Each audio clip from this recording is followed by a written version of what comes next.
Hello everyone, তো ঘরযাত্রার next part আয়া পড়ছে। আমি দেখো বিকালে রেডি হইয়া আয়া পড়ছি আর খিচুড়ি এনে গেছিলাম, দেখি অনেক ডেকই হয়ে গেছে। তারপরে ঘরের দিকে আইয়া দেখি মামি আর বৌদি মিলা প্রসাদ বার্তা দিল।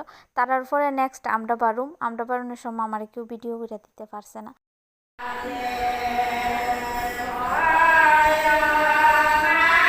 সন্ধ্যার থেকে গীত গাউন শুরু হয়ে আসলো গা, আর গীতের পরে তারপরে কীর্তন শুরু হয়ে গেছিল গা।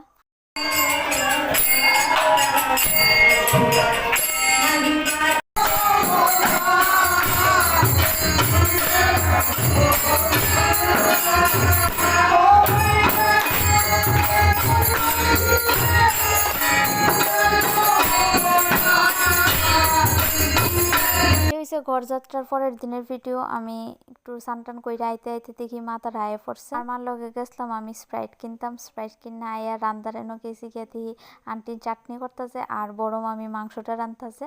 আর বাকি সব রান্না বান্না শেষ। আর মাসি দেহ দেখতে হয়েছে যে কেমন হইতাছে সব রান্না বান্না। আর আজকে তো জামুকা বাড়ির, তো সবাই অনেক মিস করুম, অনেক আদর পাইছি। আর এইখানে দেহ সবাই দামালি দিন শুরু করে দিছিল। তারপরে আমিও একটু জয়েন করছিলাম দামালির মধ্যে। মাসির বাড়ি তো খোয়াই আসলো, এলাকা একদিনের লেগে বেড়াইতাম গেছিলাম। তো পরের দিন ভাবছি মাতারের লোকে আয় পড়ুম, কিন্তু মাসি আইতে দিছে আইসে পরে মাতারের লোকে যামু। আর এখানে তো মামি নাতিনের লোকে ডান্স করতে আছে। তারপরে আমি খাওয়া দাওয়া বসলাম। খাওয়া দাওয়া আসলো আলু ভাজা, চাটনি, ডাল, মাছ, মাংস। খাউন্ডি সত্যি অসাধারণ হয়েছিল। আর মামি খুব ভালো রাঁধতেও পারে, মামি রান্না খুব ভালো হয়। ঘরযাত্রার ভিডিও এই পর্যন্তই। হইব নেক্সট ভিডিওতে, ততক্ষণের লেগে বাই বাই।